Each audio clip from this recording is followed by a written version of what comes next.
Hello, everyone. It's Bruno Crackback with Football No Filter, episode number 10. I'm with my two companions of trouble, Jorginho. Jorge, how you doing today? A little relieved today, right? Yeah, kind of. Okay. We're gonna be talking about your game with what a fiasco that was today, just before the game and actually during the game. And we have Steph Teixeira's here as well.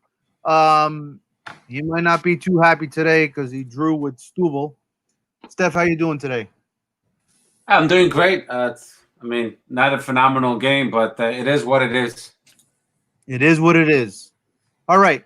So we're gonna go over and we're gonna check out the scores. Lots of games so far. Rio Ave 2, Santa Clara 2. Um, Rio Ave basically has put themselves at a very difficult range to get to that UEFA League spot. Famalicão and Boa Vista also drew 2-2. Famalicão had, I think, 2-0 lead in this game, and then they blew it. Um, Belenenses 1, Gil Vicente 0. Huge, massive win for Belenenses. Guimarães 1, Marítimo 0. Paz Freira 2, Portimonense 1. With the win, Paz Freira is now secure in the first division. Portimonense has one game to go, and that's if they can play it. Tondela with a massive win, 1-0 at Braga. Porto destroys Moreirense 6-1. Sporting and Setúbal draw 0-0. Sporting could not capitalize on the Braga loss. Setúbal still hanging alive, man. And then Aves 0, Benfica 4. In a very strange game leading up and during the game. Let's go to the table. We're going to go Porto 82 points, Benfica 74, Sporting 60. 3 points behind them is Braga with one game to go. Famalicão 53, Rio Ave 52, Guimarães 49. Moreirense follows at 43. Gil Vicente and Santa Clara are tied in ninth place at 42. Boa Vista 39. Marítimo and Paz Freire are now at 38 points. Belenenses 35. Tondela 33. Setúbal is now in 16th place with 31. Portimonense at 30. And Aves at 17. So before we go into our Big Three coverage, let's start once again with the relegation zone. Last game left. Does Portimonense have a shot here?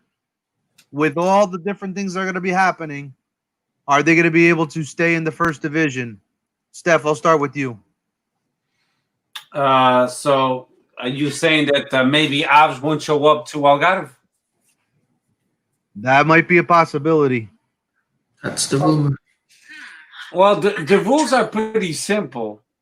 So if Aves doesn't show up por falta de concorrência, Portimonense wins 3-0, and they'll be severely penalized with fines, and they could end up in a distritais, and it would be extremely severe. From what I understand, the problem with Aves, it's the same thing that happened to Beira-Mar, this Jersey, for example. Some investor bought the club, and they pulled away, and now Silício Aves, up to the point that they don't even know where the Taça de Portugal they won against Sporting is. Yeah, that's embarrassing. Yeah, that's somebody stole the cup. So, Ruben Amorim said in a flash interview that it was his personal opinion that the club should belong to the socios. And I know we've spoken about this before, and I agree with him, because when you give sole ownership to one individual, they could do the same thing as they did doing to Aves and they did to Beira-Mar. And Farense. And Farense. And Farense, exato. E se calhar há mais que a gente nem sabe, não é? União de Leiria. União de Leiria. Well, I don't know if União Leiria was owned, but let's kind of go back to Farense. For a lot of people, we have a lot of young viewers that they probably weren't in or knew about soccer. A lot of people probably forgot. Farense was owned by the owner of Iberia Airlines, and that was when the Farense was in their heyday, where they were actually going to the UEFA Cup. And that one year they went into the UEFA Cup, but they couldn't handle the 2 games a week. And that year they struggled heavily, and eventually they dropped the division. And what did the guy do? The owner pulled out his money, and so they went all the way down to the Quarta Divisão, Distritais, and it took them, I think, since it's been 22 years that they've taken them to get back to the first division. So it's been a while. But that's just to kind of paint a picture of what a team like Sportivo de Chaves is going to go through, and some other, and Beira-Mar, for example, that you've mentioned before. Go ahead, continue. Well, and so basically, no one can blame Portimonense if Aves doesn't show up, but that's not the responsibility of Portimonense. So if they don't show up, they will win by default 3-0. And the only club that should be penalized severely should be Aves. I don't see the dilemma that people are creating, that Porto will not be champion and that other clubs will be affected. That's all a bunch of crap.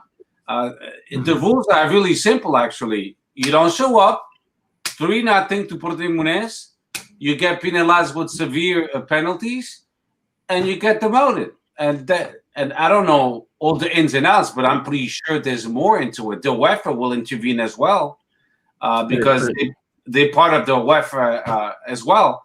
So it's not a good scenario. So they should do the bare minimum.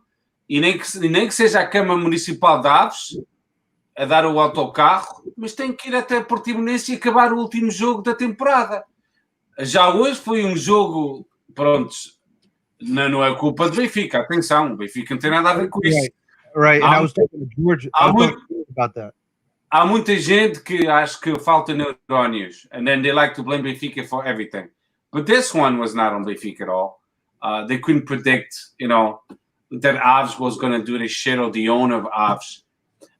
So, it should, if Portimonense shouldn't win the game, because as you could see today at Estádio da Luz, o Aves praticamente jogou com uma equipa de amadores. It's difficult to play a good soccer game when you're not getting paid and you don't know what's going on with your club. Desiree, again, it's not Benfica's fault. So Portimonense only has to gain by playing Aves on the last game of the season. Futebol got a point from Alvalade, which was extremely important. But the last jornada should be very entertaining. Let's put it that way. That's all I gotta say. George, what do you think of this whole thing with Aves? I mean, this one is not looking good. Very confusing. Go ahead. No, I mean, I think if it didn't affect any other teams, it would be as simple as Steph stated. The problem is that there's still a relegation battle, and let's say Aves doesn't play Portimonense gets 3 points, takes them to 33 points, and then you have Vitória de Setúbal that plays Belenenses. Vitória de Setúbal loses against Belenenses, they're relegated, and that's the problem. Yeah, but that's the problem, but it's not a Portimonense problem. That's a Liga problem, and the rules state falta de comparência é 3-0 para a equipa que comparece, e o árbitro até acho que dá mais meia hora. So they're going to be... It's definitely not Portimonense's fault or any other team. Like the same way it wouldn't have been Benfica's fault if they hadn't played today. Yeah, exactly. What I'm saying is it's just going to affect. It can affect it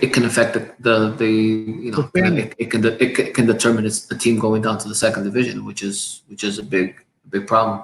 Yeah, I agree. And then I'm sure if that happens, then there are going to be court cases and all that stuff that Portugal likes to create.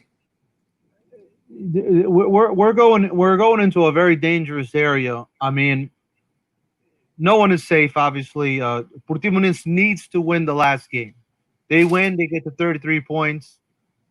Stubble, um, who does Stubble play? Stuba plays Belenenses. Oh, Williams, that's right. So that's a massive game, and I've been saying it for weeks that might determine who's actually going to drop, or who's not. And then you If have Stubble go is ahead. Tondela safe? Is Tondela safe? No, I because don't they're think at Tondela is 33. safe yet. So Tondela is 33, Tondela plays Moreirense. which they're safe. They have nothing to play for other than just go out and win. But according to their coach after the game against Porto, he was saying that they wanna win the last game, not only to clean their face, Safe face. save face, clean their face about what happened against Porto, but also because they want to obtain the most amount of points in their history in the first division. So there's some records that want to be broken for that club. So there's a lot of different things going on, a lot of different scenarios. I still believe in this race here. I have a feeling that it's going to be Stool that's actually going to drop because I don't see them beating Belenenses. I don't think they have the team to beat Belenenses. And and I do believe that odds will not show because if it's a fiasco as it is right now, forget it. And unfortunately, this owner already checked out. His wife, who is also an investor in the club, has checked out. Today, the keys to the bus disappeared. The Taças Portugal disappeared. Who knows what's going on there? It's a really big mess. The wiretaps came out. She's accusing people that she's accusing somebody, some guy named Nick. I don't know who Nick is. She accused this guy Nick that he sold 3 games, which that's pretty compromising right there. I'm not understanding why there's not an investigation already. Why they haven't brought her in to interrogate her for what she said, and not to mention that what she said in those wiretaps, which was he's been selling the club in portions, and that's very alarming right now. Any you guys want to add it to anything of that or no? No. No, I mean, the only thing I'm going to add is if Stubble wins and if Tondela wins, it doesn't matter. You know what I mean? It doesn't matter. So let's see. That's what I think. I think if Tondela wins and if Stubble wins, Portimonense goes down regardless. So the upper hand is on Tondela and Stubble because they have more points than Portimonense at this point. And all they have to do, well, it's easier said than done. It's win their games and they through. And then there's no more argument with with Aves showing up or not because Portimonense goes down anyway. Okay. So, hopefully they both win. George, you want to interact with anything else? No, I mean, yeah, the best case scenario would be for the games to be played and decided on the field. But like Bruno said, with everything going on today, players having to walk to the field, driving their own cars or taking taxis when they're playing at home. I don't see how they're gonna make it all the way down to Algarve and to Portimonense. So I see a big issue there. And it's gonna be interesting. This it's not even the investor because the investor, his wife is actually the one running the club. Estrela Costa is her name, and I don't understand why even an investor would just walk away from a team like this. I mean, their money's burning there. It would be unless George, if it's true what he said that he's been selling off the club in portions, maybe she got her investment. She got a return on her investment. Could have been that. Could be that. That's When the you're only way. saying when you're saying portions, you mean in the stock market, as ações? No, Private. Yeah, I- private. they've been selling. According to the wiretap, what she said in the wiretap is that she was selling portions of the club. I don't know what that means. Though. Oh, because you can sell portions of the club. It's either the whole club or different investors. You could do that. Yeah. It could be different investors. We don't know. Okay. Okay. But that's Steph. That's where the police must have heard that, and they should be bringing her down to the police station, start asking her some questions. And they will, Bruno. Polícia Judiciária, they typically don't come out and say things right away. You have to keep everything hush hush until you have more concrete evidence. I would like to think that's what it is. Yeah, I agree. Sorry, George, I cut you off. You wanna finish? No. Okay. It was just that. No. Let's look at real quick. UEFA spot: Famalicão 53, Riwa 52, Guimarães at 49. Guimarães is not going to get there. They're only at 49 points. They're 4 points away. They just they're $1 short and a day late. So it's going to be between Famalicão and Rio. Just to kind of look at the schedule. Rio goes to Boa Vista. Famalicão goes to Marítimo. Steph, who's advancing to the UEFA Cup directly? Two tough games, man. I mean, Marítimo no Funchal is very, very hard to beat. And Boa Vista as well, no Bessa. So, damn, I don't even know, bro. I think Famalicão will go through because they slightly have a better team than Rio Ave. They know how to control the ball better. So my all-in will be Famalicão. All right. George, what do you got? I like Rio Ave. You like Rio Ave? I like Rio Ave. Wow. Well coached team, good players. I think they'll pull it off. Speaking of well-coached team, I think you mentioned something earlier in our chat a day or so ago. You wanna lock what you saw, heard, read?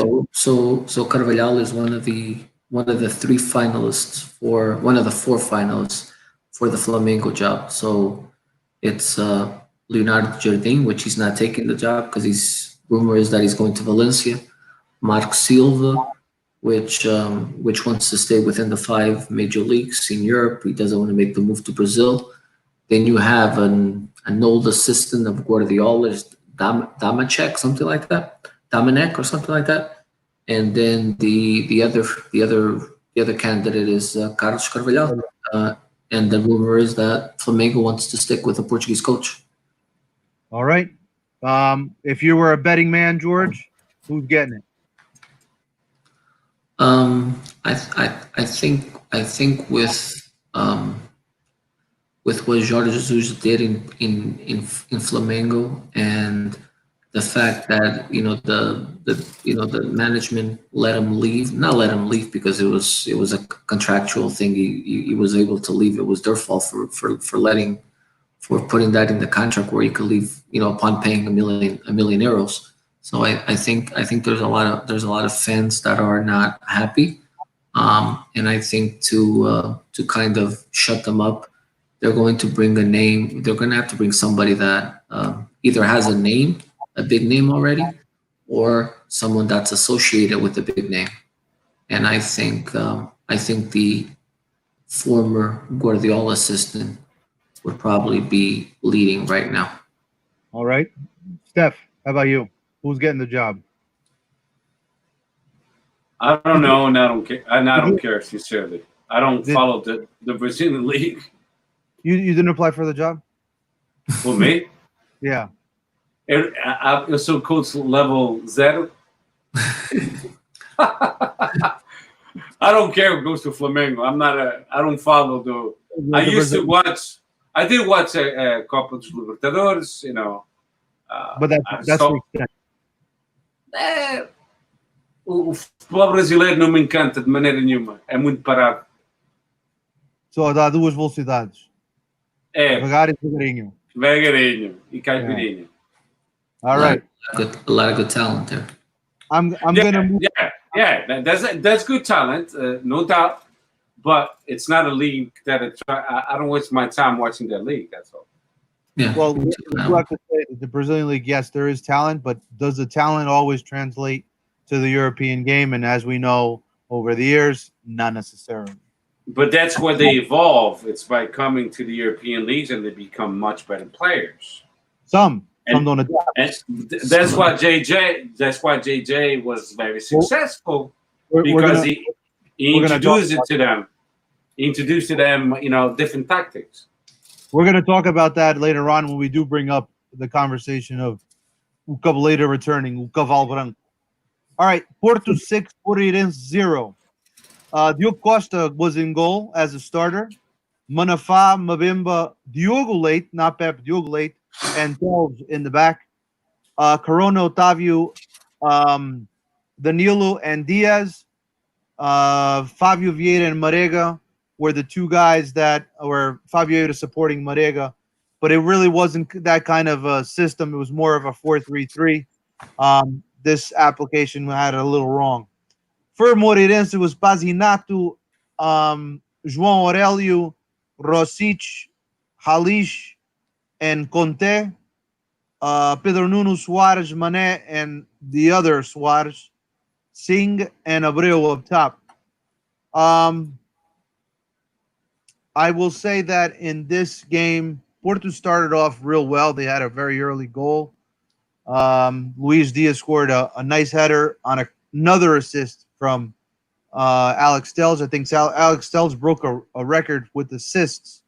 I think he's the player with the most assists in the Estádio do Dragão. And then Porto kind of fell asleep after the goal. I think there was a substitution early on. Eventually Moreirense tied the game, and it had a lot to do with the substitution that shortly right after was made when he pulled Fabio Vieira. And I just want to talk about Fabio Vieira because I've been a very big, I've been very big supporting fan of his, but I think that Sergio Conceição did the right thing. And when a player is not doing what he's supposed to do in terms of the game plan, and you're not executing the game plan, and you pull him that early, I'm okay with it. That's going to make him grow. We've gained the player that way as long as he learns from his mistakes. If he doesn't learn from mistakes and he wants to play the way he is, sooner or later he'll be playing elsewhere, and he'll always be one of those guys that he'll be an eterna promesa. So I think that the substitution was good.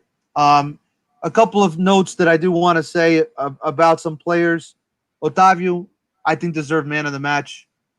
Luis Diaz, sensational. He was involved in almost every goal that we had. Marega surprised everyone with the free kick shot.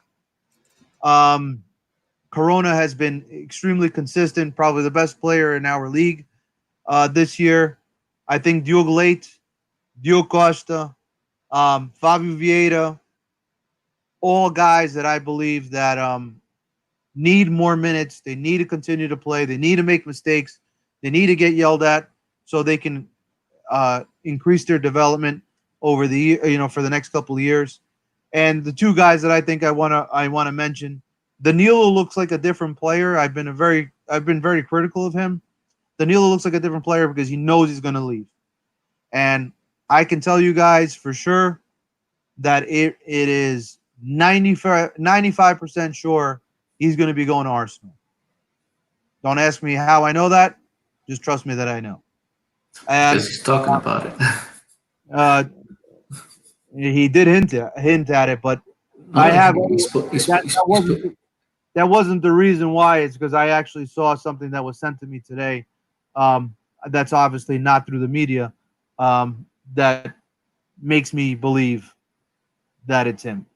As for you wouldn't say anything if it wasn't a done deal, yeah. Especially at Porto. Now, the guy that I think that is going to be very interesting in the offseason is going to be Alex Telles. As everybody knows, he was very heavily linked with PSG, but something didn't work out with PSG. I think they signed a Polish defender of some sort, and I think the things didn't go. They kind of went sour. So he's a guy. I think he did play his last game at the Stade de Dragon. He had 2 assists, I think, yesterday. And I think he's a guy that he deserves to go wherever he decides to go. The only thing that I hope for is wherever he goes, they pay the clause. Is Porto going to be able to get someone to pay the clause? Maybe not the clause, but close to it. And I'm hoping that everything will work out. Um, Everything else, I mean, great fifth goal, combination play. They basically ran the weave drill for coaches at home that listen to us. They ran a weave drill to perfection, one touch. Everything was almost one touch, and it was a great goal. Marega scored a free kick, and then we had another combination play, which was the sixth goal, which was fantastic. And Moreirense going into this game, I think was the second best defense since the restart. They haven't lost in 13 games. That Steph, kept on saying, and leading up to the game. Porto just absolutely dominated this team from start to finish, especially in the second half. We just gave them no chance. And that's all I got to say. 6 well-deserved points. And it seems like a lot of the guys are focused on Taça de Portugal. Steph, what do you got to say about this? I won't take too long at all. It was a game that was dominated by Porto for the most part, especially the second half. The first half was entertaining, but the second half was just you demolished Moreirense, and Porto is full of confiance, champion of Portugal. I think that's a great way to finish the season, and especially when you playing at Coimbra Taça Portugal against your biggest rival, Sporting Lisboa Benfica. So, you guys going totally full of confidence to that final, even though Benfica has won the last 2 games, and that always brings up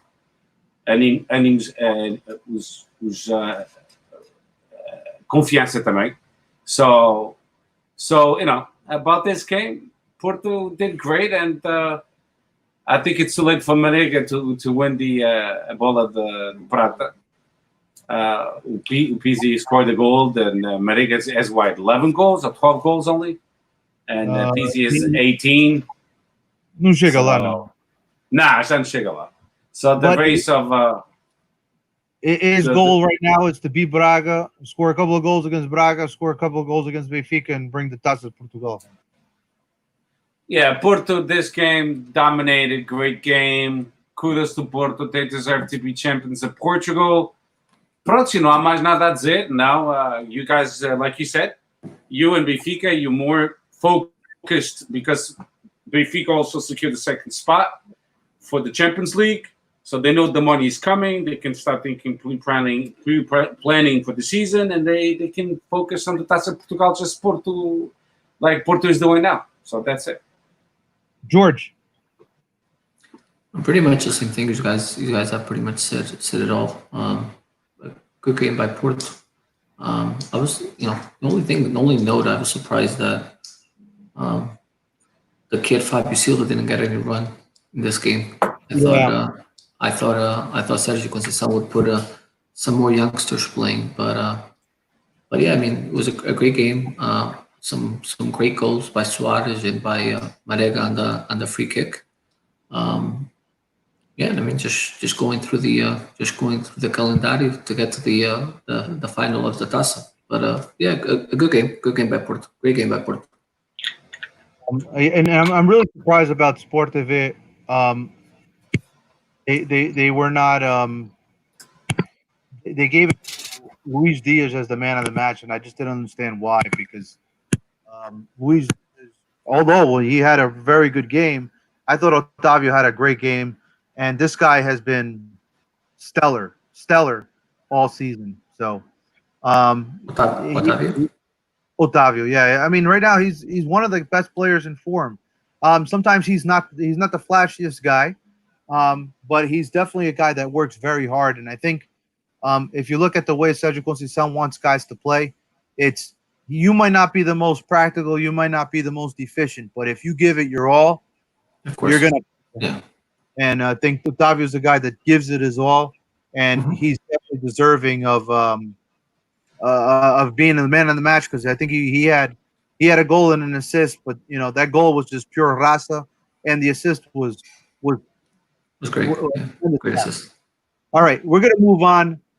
Today we had Stubble go to Alvalade and tie against Sporting, a much needed win for Molingas at home. I know he's watching. Molingas, I'm wearing a Stubble jersey. Estás a ver, pá? Stubble. Não é o Rio Ave, pá. Não é o Sporting, não é o Celtic Glasgow. É o Stubble. Go ahead, Steph. Sorry. Starting lineup was Luís Massimiano, Eduardo Quaresma, Coates, and Acunha. Then we had a midfield Ritovski, Mateus Nunes, Nuno Mendes, Wendel, then Tiago Tomás, Gonçalo Plata, Francisco Geraldo. It was a very boring game. I'm going to sum it up pretty fast. It looked like solteiros contra casados. Stubble, from the get-go, they only wanted to get the 1 point. They tried a couple times in counter-attack to surprise Sporting. We almost gave them, Wendell almost gave them the chance to score a goal by making a huge mistake inside the box. But Maxi controlled that situation. Apart from that, we didn't create many great chances of goal. We did control the whole game, basically, but we lack of creativity, we lack of solutions. It's not the fault of Ruben Amorim at all, whatsoever. Like we said on the last podcast, I'll say it again, and I think I said it and George said it as well. No se pode fazer omelete sem ovos. And that's what's going on at Sporting, but this is good. I mean, Ruben Amorim had 10 games to see what kind of players he has. And now you can tell the administration, hey, this is what I need. Because obviously, as you can see, the last 10 games, we're not good enough even to finish third place. Well, I think that's in jeopardy. But very, very boring game. And it was actually very hard to watch. I would have been better going to the beach. I told my wife she wanted to go to the beach. I said, no, because I wanted to see the game. After the game was over, I kind of regretted not going to the beach. It was a waste of 2 hours of my lifetime, and I'll never get back. Jogo péssimo. Shot, boring. I hope you guys didn't watch it because I had it on. I had it on, but I didn't really. I wasn't paying too much attention to it. Yeah, this is one of the games I was telling myself, ouvir o relato, se calhar, era mais excitante. You know, when the guys exaggerate lá no relato, hey, quase que é gol, e tá a 2 metros de distância. Watching this game, it was so painful. And it just shows that we lack of a lot of quality. Sporting has to go to the market, and if we have to sell, Joelson Fernandes, as Arsenal wants it, if I'm Frederico Varandas, se eles chegam lá com 45 mil, não é mau negócio. O puto só tem 17 anos. I'm not against selling our youth if they pay what's on the release clause. If they're willing to pay 45 million, then sell them. And then with that money, buy experience or something. So that's all I got to say about Sporting. We stunk. And that's why we're in the position we are, 20 points away from Futebol Clube Porto and 11 points away from Sporting Lisboa Benfica, because we suck.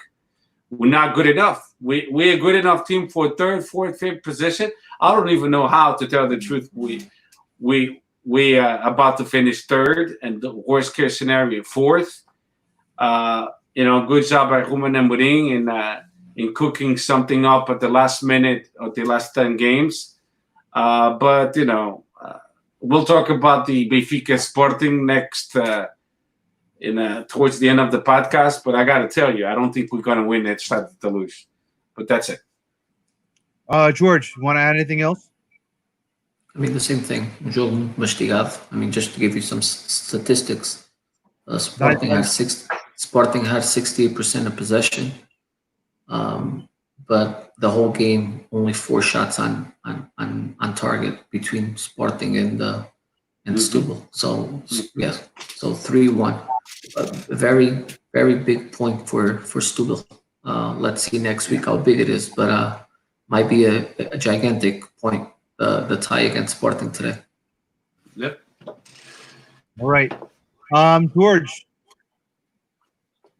you have to talk about Aves versus Benfica.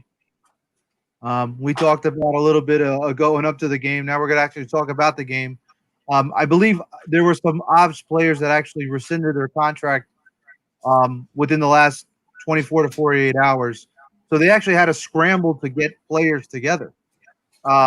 But go ahead. I'll let you go do the lineups. Go ahead. Yeah, so I'll start with the Aves lineup. On goal was Shidnatov, defender Moraes, Diaktin, Mangas, Diakatem, Mangas, Araújo, Panzaki, Oliveira, Silva, Figueiredo, and up front, these are some strange names. Yeah. Muandi Magi and Swatch. He's Iranian. Benfica started with Svilar with his new haircut. Tavares, Rubem Dias, Jardel, André Almeida, Rafa, Gabriel, Florentino, Pizzi, Vinicius, and Chiquinho. I mean, it was an okay game. A lot of credit for Aves for even wanting to play the game. I think they played what you were saying. They played with 6 players from the U23 under 23 team. They had to scramble and get these players ready. We had 60% of possession. We had 9 shots on target. Pizzi got my penalty kick that I told you last week that he was going to get to take the lead on the best goal scorer. And then the highlight of the game was the kid coming in and scoring 2 goals in 5 or 6 minutes. We're going to by tomorrow. All the newspapers are going to put him at 200 million. No. I wouldn't say that. At least 210. At least 210. És um exagerado do caralho. E só demonstra que o Veríssimo, o treinador B do Benfica, he knows what kind of youth he's got. So well, I mean, he's been on Benfica in the youth teams for a while now. So for a while, yeah. Exactly. But I mean, just an okay game. Obviously, these players now, knowing that Jorge Jesus has definitely got their eyes on them, trying to show what they have. But it was an okay game against a team that that's broken. So to me, it doesn't really tell me anything. I mean, it's just a win. Now, do you see the difference with Florentino versus anyone else they put in their lineup? Big difference. Like I said, I'm not a fan. I'm not a fan of the German, so I don't see anything in the German. I might not understand a lot about soccer, but he's not a player that catches my eye. And when you get Fiorentino, I think we spoke about it a couple of games ago that when what was it, the German or no, the German guy when the German got the yellow card and we put him in to take his position and the game changed completely. I like the kid. I like Florentino the same way I like Jetson. And you got to give these kids run. You got to give them time to develop. You have them in the bench, they're not going to do anything. You either have to give them time playing in the A team, or you got to loan them out so they can develop. One or the other. There's going to be some changes with that club to that roster at the end of the season. We've kind of hinted at it. earlier in the last couple of weeks. Um, it's going to be very interesting to see what they're going to do with that roster, especially with all those young kids. And now your new appointed coach, the return of Cabaleta. Uh, George, I'm gonna give you the stage here to kind of describe how you're feeling about this. Tiago Afonso, one of our listeners, was talking. He mentioned something on Facebook. It seems like you're sad. So, are you sad that George Jesus has returned? Are you happy that Cabaleta is back? Do you agree that he's back? Do you agree that they paid all this amount of money and they're going to be bringing all these players in? What is your sentiment? Look, it's a double-edged sword. I think. Listen, I think nobody can argue that the guy knows his stuff. To me, he's one of the best coaches in the world. Not because he's Portuguese, not because he's coaching Benfica now. I just think he knows a lot about soccer, tactics. He knows how to develop. I don't want to say develop a player, but a player that already has skill. He's able to get 300% out of them. So in that way, I'm happy because we definitely need a change, starting from our head coach all the way up the administration. I think, my opinion. So I believe we have one of the best coaches in the world. But then it goes against our principles when it comes to the stuff that he said. Listen, it wasn't his fault that he left Benfica, right? Aurelius thought that he wasn't going to get the type of salary that he was making at Benfica. He wasn't going to get it anywhere in Portugal, and he thought that by not re-signing him, the next day he would be in some plane out to Germany or to England or to Spain, and he wouldn't have to deal with them anymore. It didn't work out that way. I believe he already had a contract with Sporting even a couple of months before the season was over. But my problem are the things that he said while he was at Sporting, where he pretty much deu a entender that he knew about corruption that was taking place in Benfica and how we won games and this and that, and that's why a lot of sausage are against his signing. Not because he left and he went to Sporting, because he's always, that's one thing with him. He's always been clear. I'm not a Benfica. I'm not Sporting. I'm not Porto. I'm a soccer coach. Soccer coach is my passion. I will never say that I'm not going to coach Porto. I will never say that I'm not going to coach Sporting. I'm not going to say that I'm not going to coach any team. It's whoever wants. And I feel like the project is a good project. I will make the decision. So it's not that he went to Sporting. It's when he was at Sporting, the things that he said about Benfica. Like I said, almost that entender that there was corruption, that he was the only reason that the team was successful, and all of this. So it's I'm happy in one way, in one hand, because we have one of the best coaches. But in the other hand, it goes against everything that Luis Filipe said. Luis Filipe said that he would never sign him again while he was at Benfica, and he said that the formação was going to be the priority. And we all know with Jorge Jesus, the priority is not going to be the formação. He's going to want players that are already made, but that he knows that he's got potential to even develop them further. So it goes against what the plan for the club is. But right now, we all know with Aurelius, he's in panic mode. He's trying to save his butt. He's trying to save his seat. And I think the only way to do that would be to bring in Jorge Jesus and get some results. But if the season starts and we don't qualify for the Champions League and we start losing games, all hell's going to break loose over there. And if he loses the election. Mm-hmm. Steph, I know you've been very opinionated on our chat about this subject. So I'll give you the stage to sound off how you feel about this. I know this is probably going to get a little spicy. Not really. It's not going to get spicy at all, to tell the truth. The thing is, I think some people have a short memory. They when it's convenient, and I'm not talking about George because when this happened, I didn't know George at all. I just met George a couple of months ago, not too long ago. So this has nothing to do with George, but there's benfiquistas that didn't forget a traição de Jorge Jesus when he left Benfica to Sporting. Up to the point that Benfica, on the 15th of October 2015, they said Benfica processa em 14 milhões uma memória de uma traição desta dimensão. A lot of benfiquistas, fans, sócios pagantes disseram que era um filho da puta, que se morresse hoje ou amanhã não fazia falta nenhuma. Se eu voltar para o Benfica, eu rasgo o meu cartão de sócio. And here we go. He's back.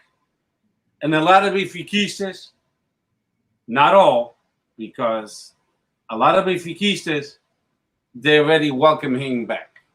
Like the ones that badmouth them. Wow.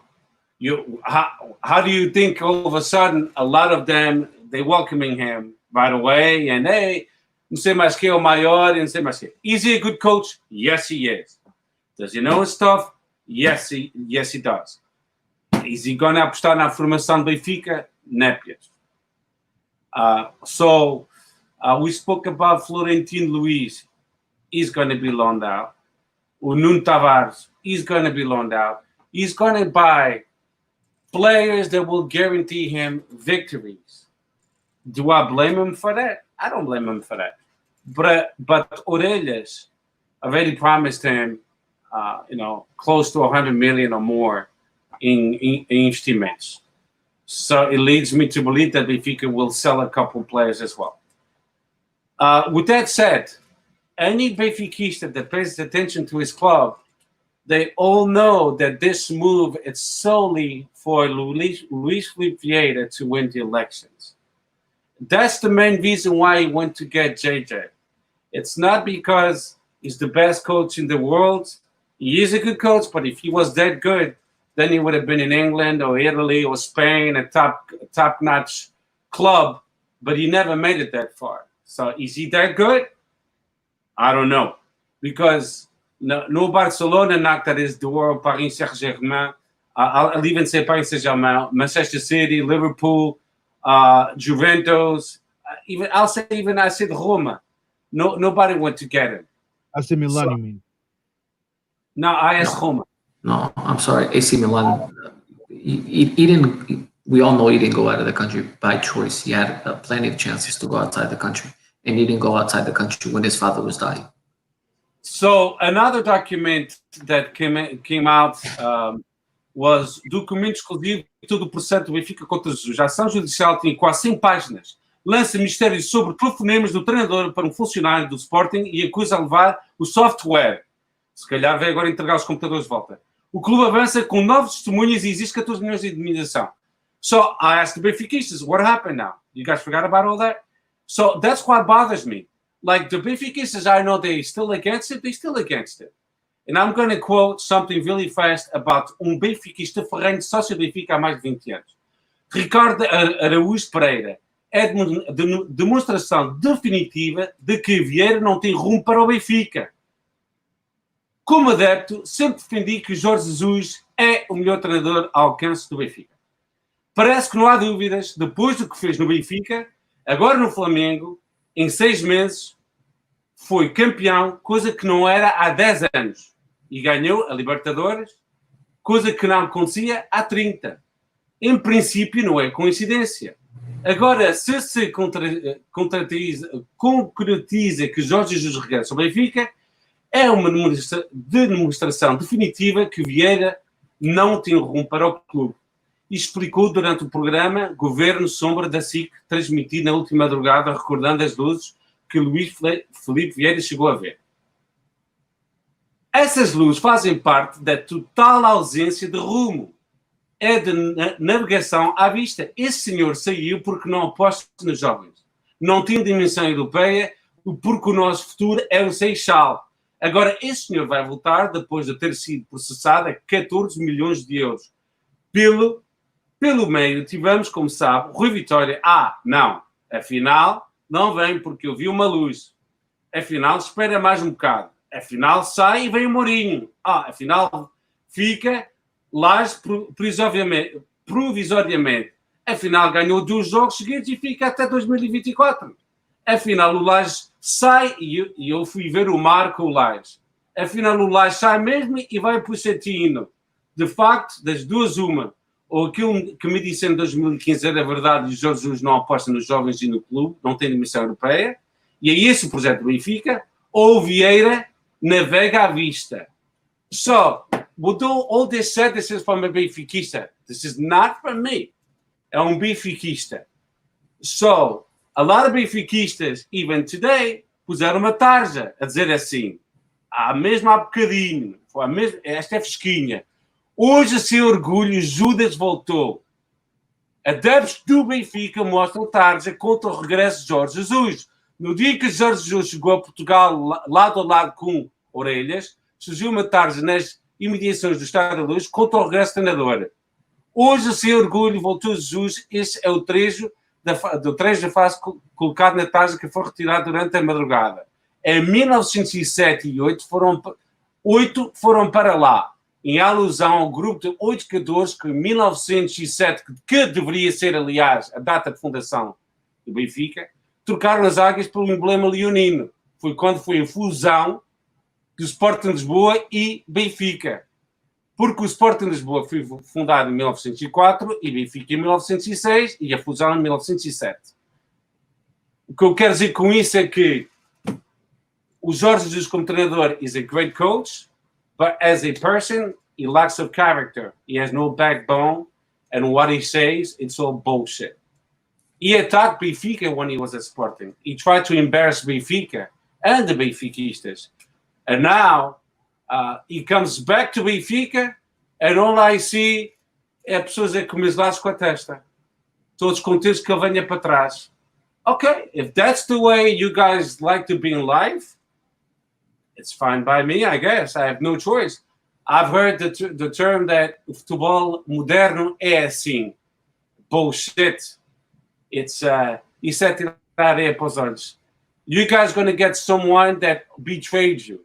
You guys going to get someone that spoke shit about Benfica and the fans of Benfica and the president of Benfica and then the administration of Benfica called you guys corrupt, that you won titles by corruption. And now he's back at your club. Epá, olha, boa sorte. I don't want him at Sporting at all. Now, I'll tell you what, Slimani, they said he might go to Benfica. If he goes to Benfica, I'm not going to be upset. Because he left Sporting good terms. He never said anything bad about Sporting. And money talks and bullshit walks. If he goes to Benfica, it will suck. It will hurt me a little. But I will still respect him. Just like Lietzen when he went to Porto. We didn't like it, but we accepted that. That's logical because they left in good terms. But JJ was not the case. And what he's doing, it's a lack of respect for Flamengo.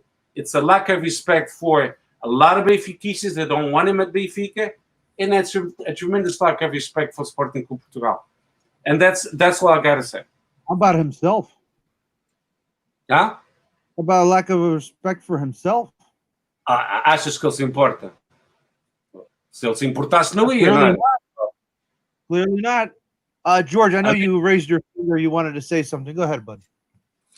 No, I think Steph is generalizing it. We're 6 million, and obviously, I look at the Portuguese programming. You know, the soccer programs and stuff like that.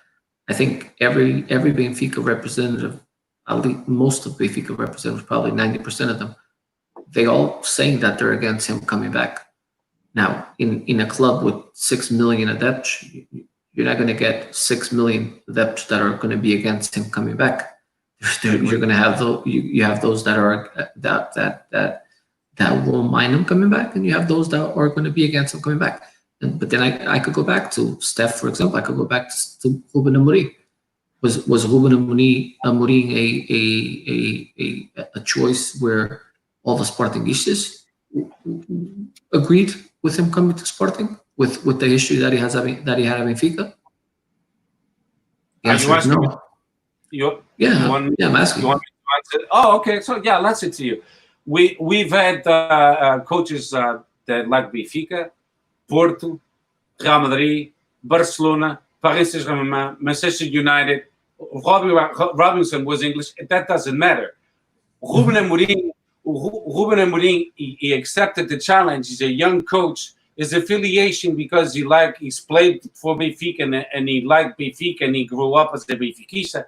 It doesn't matter. You have to take your chances as a coach, and that chance is presented itself, and he took it. That I respect. Later, he could end up at Benfica or Porto. Hey, no doubts about that. But the way it happened with the JJ is totally different. He called you club corrupt. He apparently stole software from you guys because you guys sued him for 14 million euros. He said shit about Benfica. You guys should be more upset than me. That's all I'm saying. And like you said, it's 6 million fans, and a lot of them are upset. And the ones are upset, great Benfiquistas, and I respect them because that's the way it should be. The ones who accept him back, you're not Benfiquistas. You just. But what do you want? What do you want somebody that doesn't accept them back to do? There's nothing they can do. But so that's the point. That's the point. At the end of the day, you still have to deal with it. All right. You had while JJ was out Sporting, talking about JJ while he was out Sporting, you took in someone that he asked for, that has spoken bad about all three big clubs in Portugal, and he was hired at Sporting. Who, JJ? No, Otávio Machado. Otávio Machado plays his side of the field all the time. He's spoken bad about Benfica. He's spoken bad about Sporting. He's spoken bad about Porto. I don't even know his affiliation. I don't even know if he's Sportingista or Portista. I think he's more Portista. Depends on como o Simão era Sportingista e virou Benfiquista. Eu, se fosse Benfiquista, nem eu queria como Benfiquista.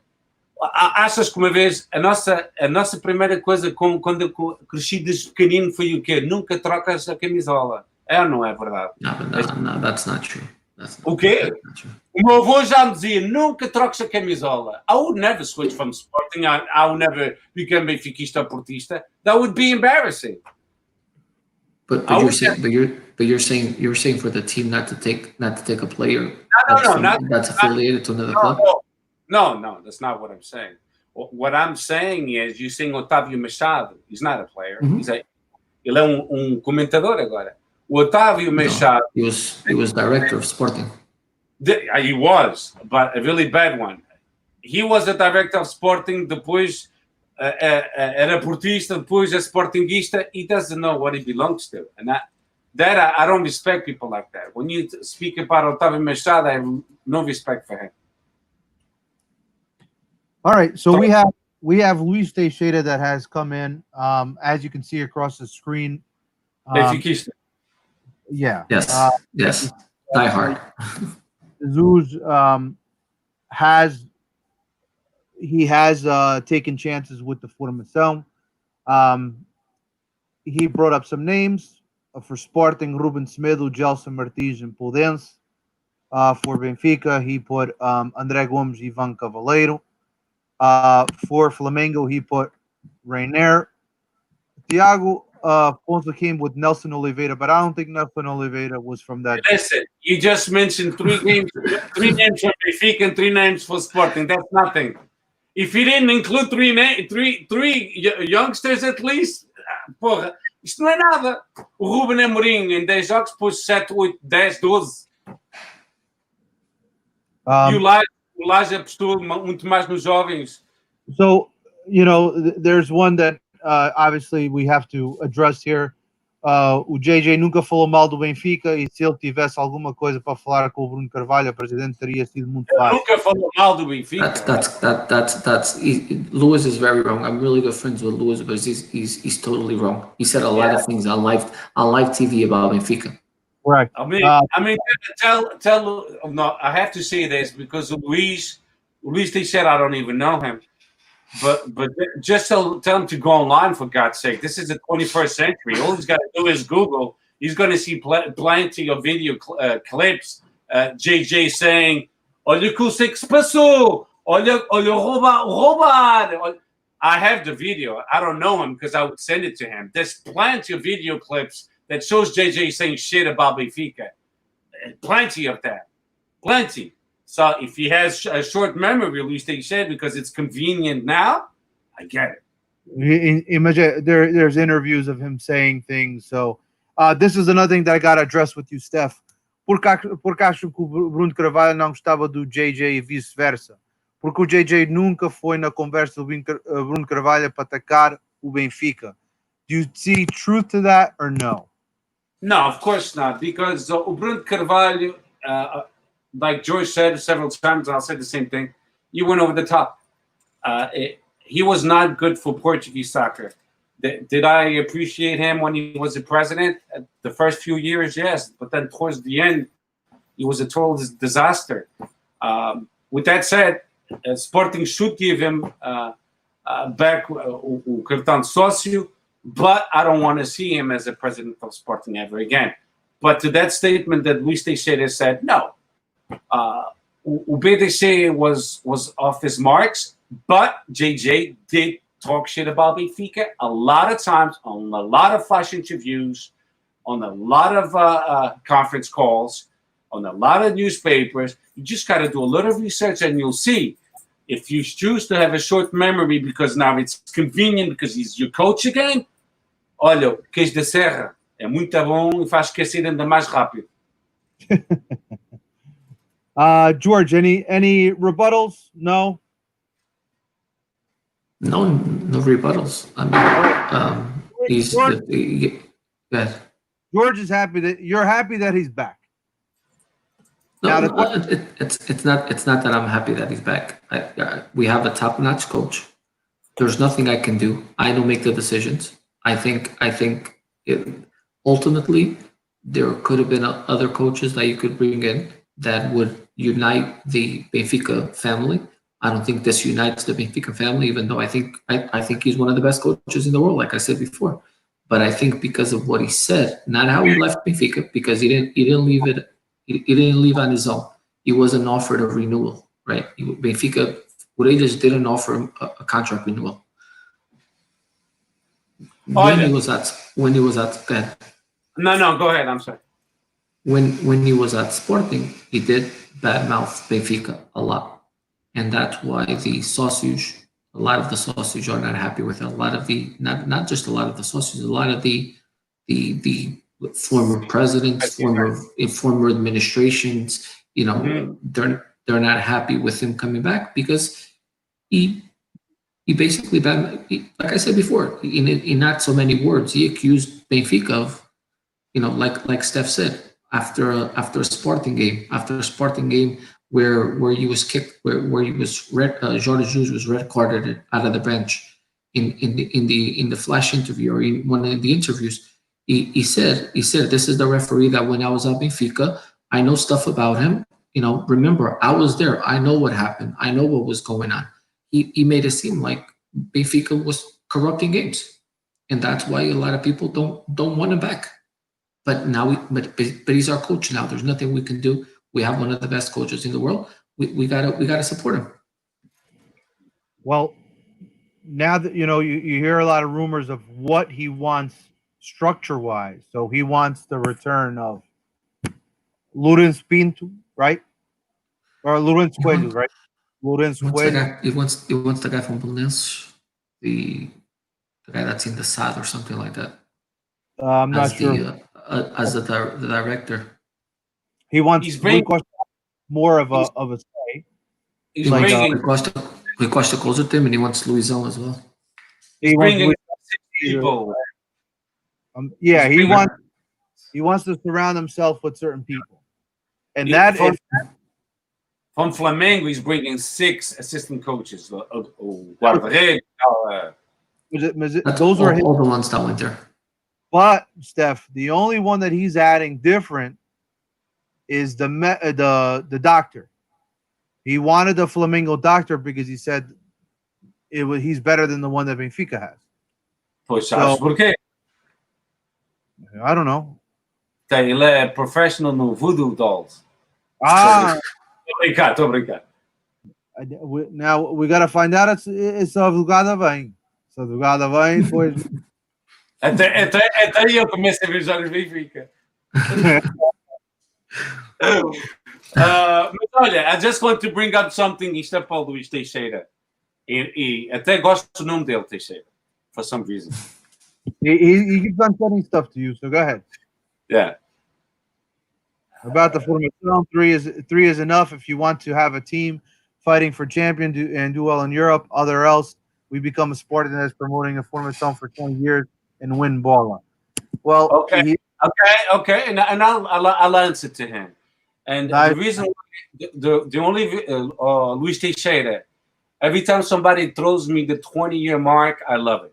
Because the only reason why you guys have won so many championships, it's due to corruption.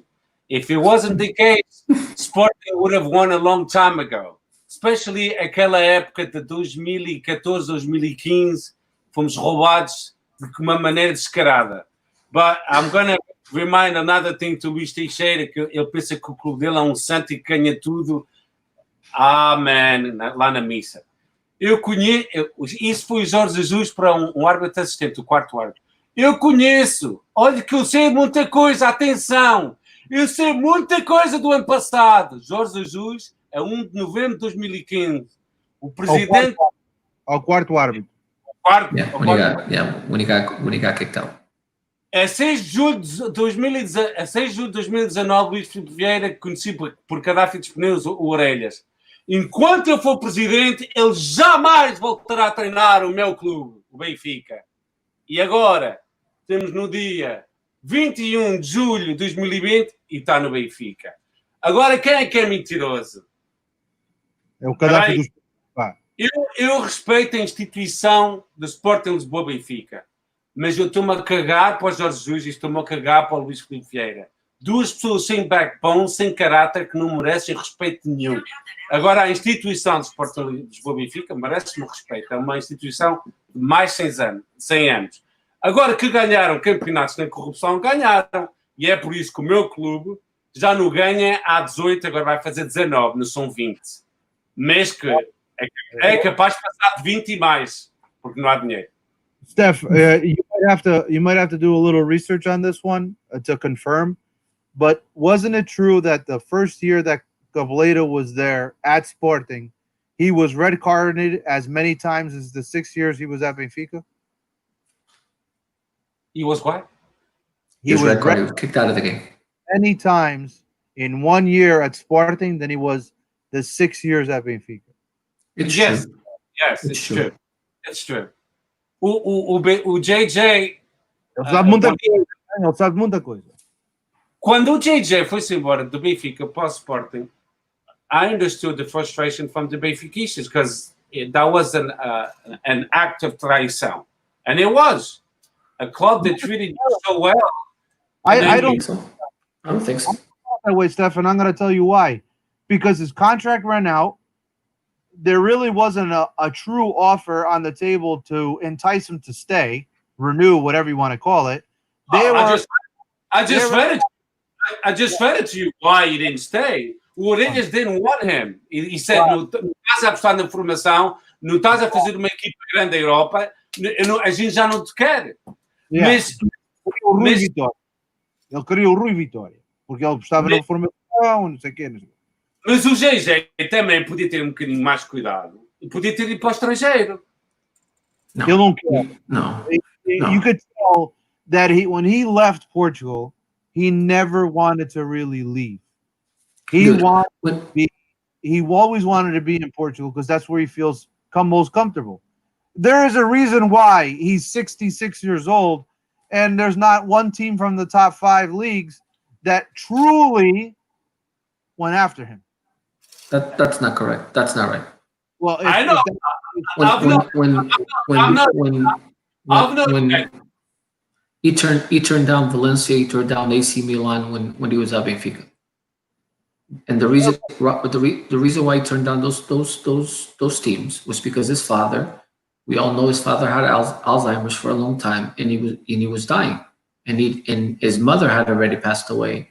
He was the one taking care of the father, so he didn't want to move out of the country. He didn't want to go to another country because of his father. And then when his father was passing away, he promised his father. His father asked him, why didn't you ever coach Sporting? And he said, well, because they never asked him.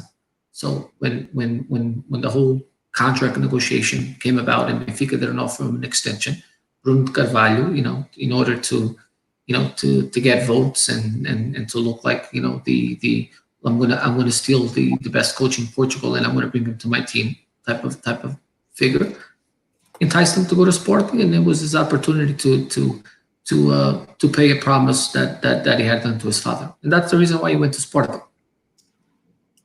All right, now since he's been gone, his father passed away.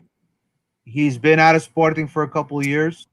Mm-hmm. There hasn't been any top 5 clubs coming after him. Top 5 clubs. Agreed. Yeah. Yeah, you could have gone. You could have gone instead of going to Saudi Arabia. You could have gone to a top-notch team, but they never called upon him. I mean, in the meantime, we had coaches such as Mourinho, Marco Silva, top-notch coaches, Portuguese coaches that went overseas and they've been very successful, but they never. Valencia, it's a good team, but it's not a Real Madrid or Barcelona. If he was such an excellent, good coach, you would have gone to Barcelona, which they keep on changing coaches. He had an offer for Chelsea, he had an offer for Everton, he had an offer for Newcastle before he took the Flamengo job. For less money? How come you didn't go? Because of the language barrier. He can't even speak Portuguese. How is he going to speak English? Okay, I'll take that. He says that he would only coach in Portugal, Spain, or Italy. I don't know how the hell he would coach in Italy but you could understand the Portuguese a little bit. He says those are the only leagues that he will coach. If he goes. I mean, but the language barrier, that's a shitty reason not to go to a Chelsea club or something like that, because a lot of coaches go to top-notch clubs without knowing the language, and then they learn as they go along. Steph, if you look at him, his coaching method, you see the body language, you see the communication skill that he has. You can't duplicate that in a foreign language. With the translator, you can't duplicate that. I'm not disagreeing with you. I think you're right on the spot. I think that was the main reason, but that's not good. You should have known English by now, because in Portugal, one thing I gotta say, and I always brag about my Portuguese peeps, it's that we speak multiple languages. Quem em Portugal é que não fala inglês? A geração mais velha, os mais novos já quase falam todos. E há muitos deles até falam francês. They have to learn 2 languages. Well, that's now. You could learn 3 even. I mean, quando eu estava na escola secundária de Ilha, eu estava a aprender francês e inglês ao mesmo tempo na escola secundária, no 9º ano. No 10º, 11º, 12º. In Portugal, the school systems, you have to learn the minimum of 2 languages. Mainly English and then some other one. German, French, Italian, something else, but it's got to be English and something else. The most popular languages was always English and French, and then German was the 3rd option, and Spanish. French. So, I mean, but we get it. He's not good with the languages. He's not even good with the Portuguese language. That's fine. But the problem o Mourinho, quando fala inglês, também dá cada pontapé na gramática. Ele safa-se. Safas. Mas também dá que... He speaks English his whole life. It's different. Sim, claro, mas também às vezes cada pouco para na gramática do caralho. Mas safas. It's like look for example. It's like remember when Scolari went from Portugal to Chelsea, and he lasted not even 6 months. Yeah. I think it was a language barrier. Yeah. Let's be honest. Scolari was extremely limited on his tactics, and he only had a good. But hold on. But that's exactly what we're talking about. Scolari was a motivator. In Portugal, he was a motivator. In Brazil, he was a motivator. And you can't get that across if you don't know how to speak the language of your players. You're automatically estás passo atrás. Handicapped. Yeah. Let's see if we all agreed with this one. This one is something that Luis Teixeira threw. The fact is that best Sporting, Benfica, and Flamengo that we have watched playing for the last 20 years was with JJ as a coach. Coincidence? So, George, do you agree with that statement by Luis Teixeira? Yes or no? I agree. I agree with the statement, but I could also add a statement myself. Go ahead. With JJ, those three teams had the most expensive plantage of all time. Also. Thank you. Eu já não vou dizer mais porque o meu raciocínio está alinhado com o Jorge. That's all I gotta say. Because JJ always had a phenomenal plantage no Benfica. E no Sporting também. O Bruno Carvalho gastou muito dinheiro. E no Flamengo ainda melhor. Tinha uma equipa de superstars. No Flamengo acho que até o Bruno que tem... Qual é o teu level dos coaches? B. B. É 3 ou 4? No, mine is a B license. That's how it is here in the United States. It's A, B, C, D, E, F. I'm B. Já estás quase no A, caralho. Yeah. Look. I'm gonna Até tu brilhavas no Flamengo. Look, I'm gonna say this. Jorge Jesus, phenomenal coach. Won his first trophy. He was 55 years of age. Claro. Okay. To me, when you want to talk about and again, nobody's saying that he's not a coach. I'm saying that to me right now he's one of the best coaches in the world. But for me, look at Mourinho. Mourinho at Porto. He went to get Nuno Valente, Derlei, Paulo Ferreira. All these kids from Leiria, all these kids from that nobody knew about him, and he was able to develop them in less than a year. And you one of the, I think, only 2 or 3 coaches to ever win back-to-back Europa League and Champions League 1 year after the other. No, that's how you can, that's somebody that will develop players. But then he left Porto, Porto, and he just wanted to buy players too. There's also a good measuring stick, George, with Mourinho. Let's forget when Mourinho left Union Leiria, he left them in 3rd place. Union Leiria in 3rd place. 3rd place. You got to think about that for a second. 3rd place. With Cableira, what was his best season outside of the big 3? We would have to do some serious research to see where he finished. And I think you won the Taça Intertoto with Braga. Right, but I'm saying in terms of positioning in the table in Portugal, what was his best? 4th place, 5th place. Mm-hmm. I don't. No Braga. Sim, foi. Mas era plantéis limitados. No Braga. What about Belenenses? They played European League with Belenenses. He played Barcelona once. No, that was Real Madrid for the Centenario of the. No, incorrect. He played Belenenses, played Barcelona a few when he was Belenenses coach. An official game? Yep. Because I remember he went to Real Madrid and played with Belenenses for their Centenario lá no Bernabéu. Eliminatório. Let me check. You just gotta Google it. Yeah. I mean, no one is doubting that JJ is a good coach. He is. He is a good coach, and and I agree with George. Like the language barrier, that's what stopped him maybe for to go into other flights, bigger clubs. But he knows his shit. Oh, yeah, he does. But o Luís Filipe Vieira e os sócios do Benfica têm que pôr na cabeça que vão ter que gastar muito dinheiro. You know, he's gonna the players that he wanted from Brazil. How many of them, George? Three Four. players. Four. No, there's more. There's more than that. But Okay. just those 4 will cost about 100 million. There it is. 100 million. That's just to the passes, not the salaries. Claro. Pois. Pronto. O que isso quer dizer é o quê? É que, como tu disseste no podcast anterior, if JJ and Benfica doesn't qualify For on the Champions. playoff round for the Champions League, Benfica is in trouble because all the money they're expecting to make in the group stage, because that's what you make. When you're going to the group stage, you get X amount of money. And then when you win, X amount of money. And then if you go to a top finals, X amount of money. If you don't capitalize and go forward with it, Luís Filipe Vieira and JJ from the get-go, they will be under a lot of pressure. Yeah, I mean, getting to the Champions League this year is 50 million euros.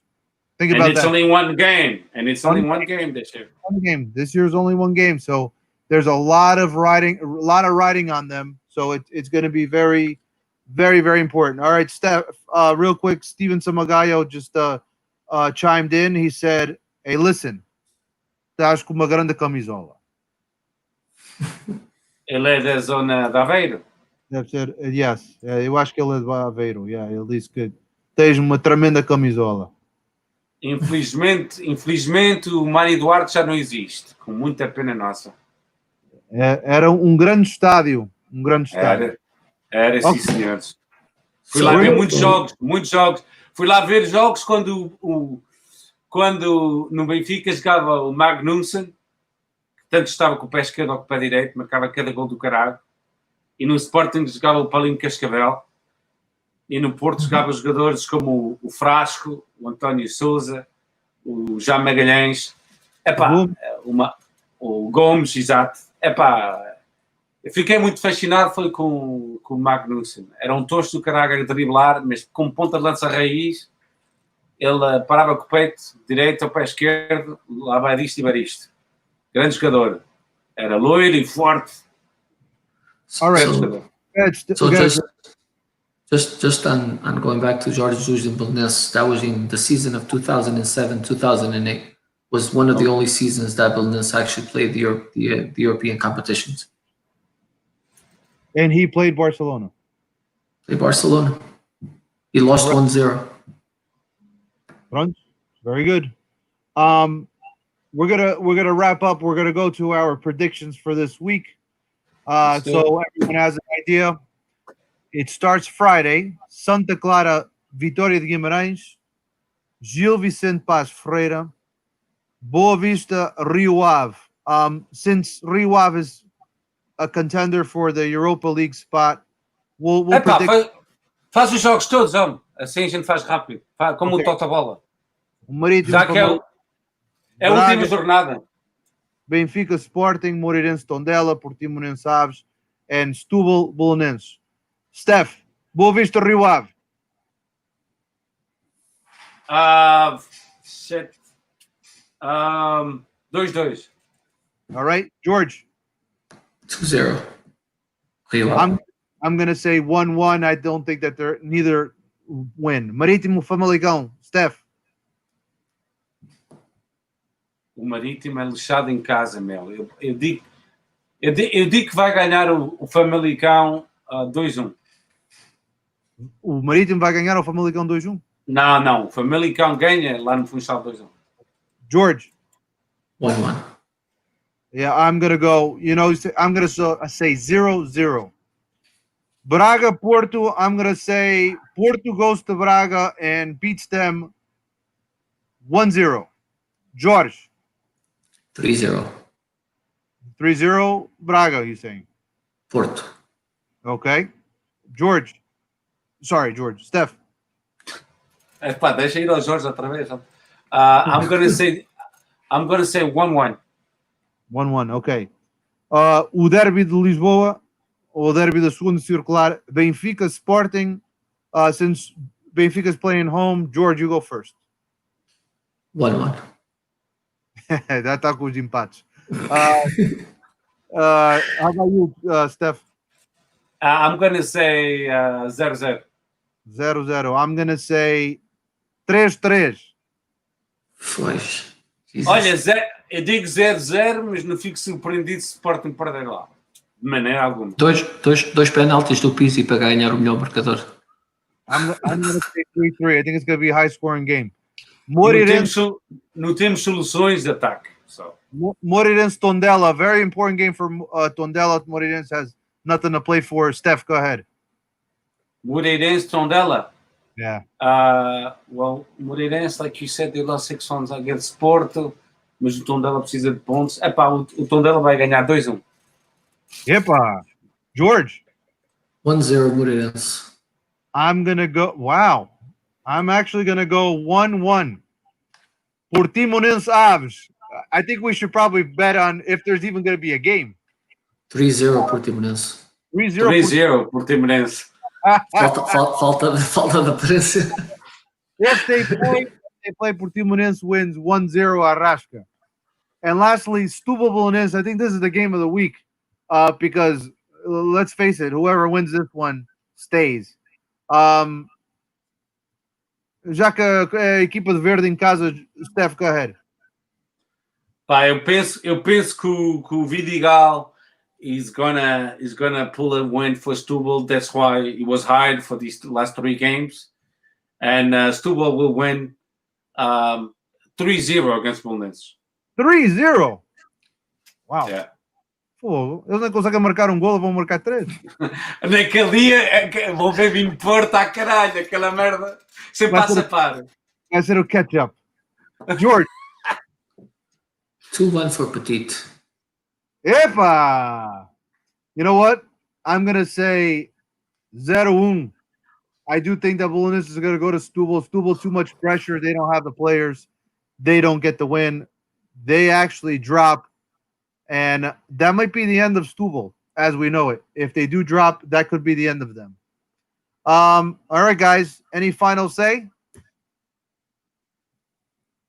The next podcast is number 11, right? Yes, it'll be number 11. Okay.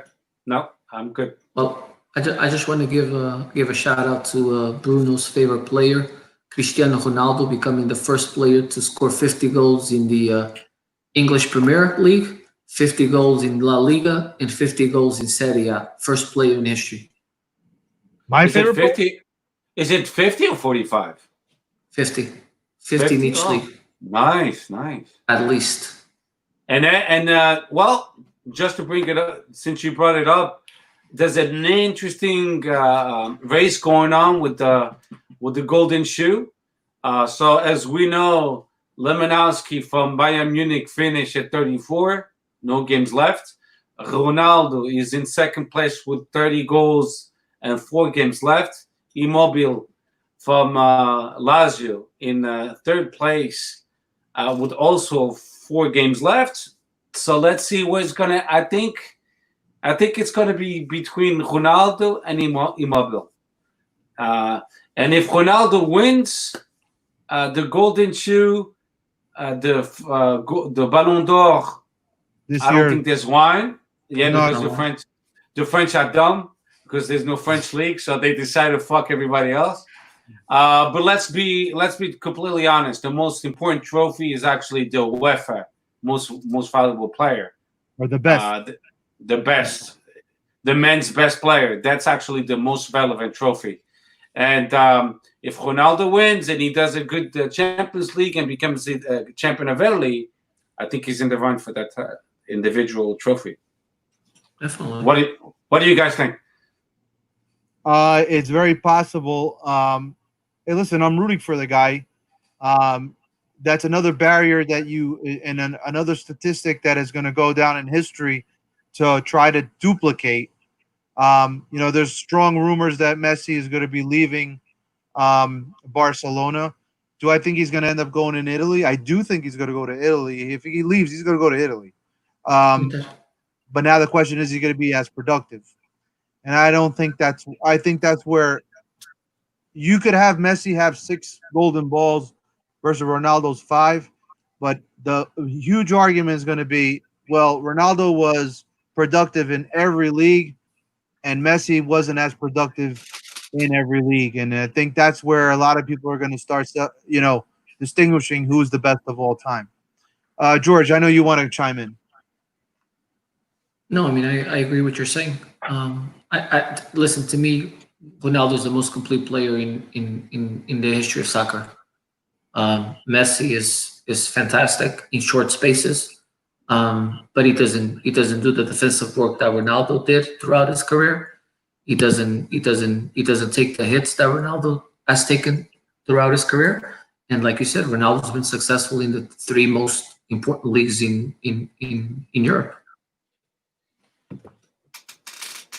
That's it. It's gonna be a great show, a great finish down the road, and hopefully, I'm really hoping that he's able to break it. It would be great to see. Yeah, I think We so. shall, yeah, we shall see. I mean, if he wins the Italian league, which he looks like he will win, if he wins the top scorer in Italy, if he wins the Golden Shoe, and he goes at least to the semifinals of the Champions League, I think he has a good shot of becoming the UEFA. You know, It gets very tricky with the semifinals of the Champions League because if you don't score, assist, or have anything to do with it, Claude. then that really doesn't mean Yeah, anything in you're my right. You're right. my book. No, But you're right. You're right. Yeah. but I mean, obviously he's a very influential player, but he does also have a very good supporting cast. I don't think that Juventus has the best team, has enough to win. No, I don't. No. But then again, and Bayern Munich is also, they have not played in 3 weeks.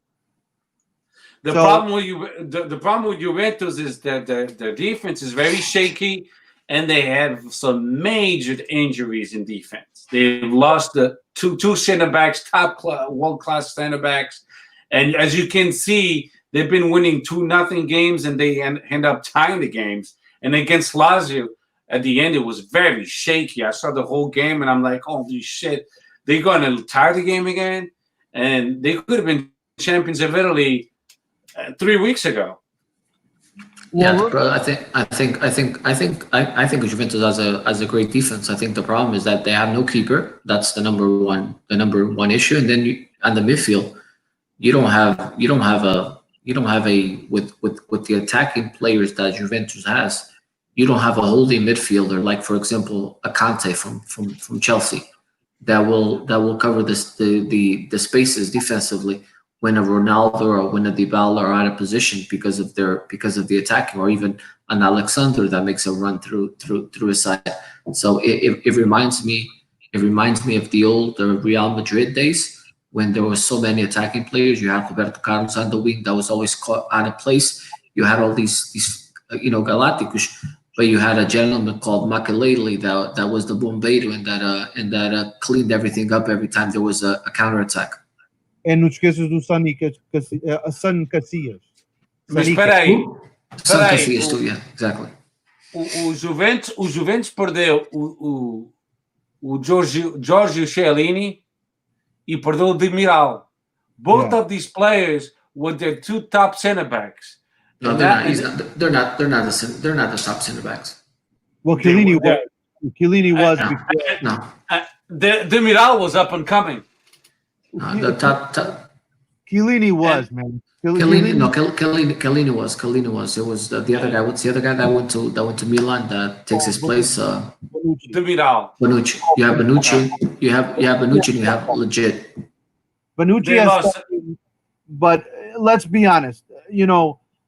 There's a lot of pressure for Juventus to win their, I think, 8th or 9th straight title, and Nice. and like everyone in Italy is trying to beat them, everybody, but they just don't have the team for it. I mean, it's starting to become very similar to the Bundesliga, where it's a one-team league because their investment is so much greater than everybody else's, and when the time comes, they have players that decide games, and the other teams don't. I mean, Steph touched on the Lazio game. They had Lazio had chances to beat them, and they needed that game to close the gap, and they couldn't get it done. To keep And the I think pressure, yeah. and I think that's the way things are in that league right now. Is everybody's so much better Juventus is so much better than everybody else, and it really takes a collective effort to lose for them to actually give up the title, and it's going to be tough. Lastly, You have to make- Steph, does Betamar move up next season? No. The answer is no. Yeah, they screwed the pooch on the last games. Não tinham pedalada. I listen. For people that don't know, I'm very good friends with Ricardo Souza, who's their coach, and Steph does touch on something. Pedalada is a very good word because they've made efforts to invest in the club, but some investments don't go well. They don't produce when you need them. We just talked about how Lazio or these other clubs in Italy, they invest to move up or to challenge for the title. Betamar made the investment to move up to move up into the next division, and some of those players they didn't work out. And quando não tens ovos, não podes fazer omelete. And the problem is, sometimes I know on this one, I know what I'm talking about. Moving from Stadio Mário Duarte to the new stadium, Yes. that was a big factor. Yes. Because the Mário Duarte era mais aconchegado, era mais popular, as pessoas conseguiam lá chegar com mais conveniência. The other one is away by the highway, and it's not convenient. I used to go to Mário Duarte with my bicycle. The other one, if I go with my bicycle, I'll be run over or something. It's on the highway. Epá, ninguém gosta do Estádio Novo because it doesn't belong to Beira-Mar. It belongs to some corporation that wants to make money. So they pay a rental fee every time they use it. Well, they don't make any money. They didn't make any money on there, anyways. Aquilo nunca foi casa do Beira-Mar. Pronto, o Mário Duarte era a casa do Beira-Mar. Listen, I've gone to Mário Duarte before to watch games. Yeah. I think the problem with the smaller teams is that one of your advantages, if not the only advantage, is it's those smaller fields where the fans are right on top of the players, and they put that additional pressure on the on the home team and on the opposing team. And I think mas eu estou a falar mais além disso. Aquilo ficava no parque e o pessoal ia lá um bocadinho antes do jogo, passear, vendiam lá tripas, pipocas, polvilhos, tremoços, tinha lá tascos. Epá, era um conviver muito melhor que lá, que é só o estádio e o parque lá, e não há mais nada. Ali o pessoal curtia ir antes dos jogos e depois dos jogos ia caminhar ao parque, tinha lá os macacos e as macacas e pronto, não sei mais o quê. Epá, era uma atmosfera melhor. Agora a atmosfera... And you put 5,000 people in a stadium, in the new stadium, and you put 5,000 people in the old stadium, and it's completely different because the 5,000 people in the old stadium, it's capacity. It's capacity. O Mário Duarte was one of the most difficult places to play for the Big Three. For the Big Three, one of the most difficult places to play, and it has a lot to do with what Steph and George say. And, one thing that I do want to add to that is that the Mário Duarte was literally right in the middle of the city. Yeah. Right smack in the middle of the city. Transportation is huge. Yep. With Beira-Mar now playing in the Municipal de Aveiro, it's not the same. We're going to see something very similar this upcoming season with the people that don't know about o Estádio São Luís. Estádio São Luís is right smack in the middle of Faro. I remember because I played there when I used to live there. I played basketball for some team, and the gymnasium is right under the big stands. The bancada central is right under, and if you walk to the top, if there's a certain spot in the stadium on street level, you can see the entire field from the street. that place is going to get very, very packed, especially where it's the Southside boys. The Southside boys is the claque of Sporting Forense. And those guys are animals, animals. And it's going to be a great environment to see um, games back in the Stadio San Luis. Very, very similar to Mario Duarte. Very similar. It's going to be one of those where the top three. And I used to remember when Porto would go down to Farense, we would struggle every time. One of our listeners, Eddie, he talked about every year Sporting would somehow always open up their season or first 2-3 weeks of the season, always at Sporting Farense. And what would happen? They would always drop points. It's one of those stadiums that it's very difficult. The one team that actually benefits a lot from being down there is Benfica because they have a lot of Benfica fans down in Algarve, and it's basically another home game for them. But doesn't necessarily mean that it's going to be a walk in the park because the dirigents at Farense now they have a plan. Their plan is to um, have this team stabilized in the first division permanently for a long time. All right, guys, we're gonna wrap everything up. Oh, Um, just one thing. Congrats also to one of the old teams of England, Leeds United, for reaching back, getting back to the Premiership after 16, 17 years or so. I remember when Leeds used to play Champions League. Yeah. I Well, remember yeah. Alan Smith. Alan Smith. It was Gianfranco Zola, wasn't he on Leeds? Mhm. Yeah, he So was a coach there. I remember that team. That team was a quality team. All right, guys. We're gonna see each other next week. Um, we'll post when we'll be recording, and that's about it. Everybody, stay safe. Make sure you wear your masks. Make sure you wash your hands, and make sure you watch your cool. That's cool sound. Of course. All right, guys. Peace out.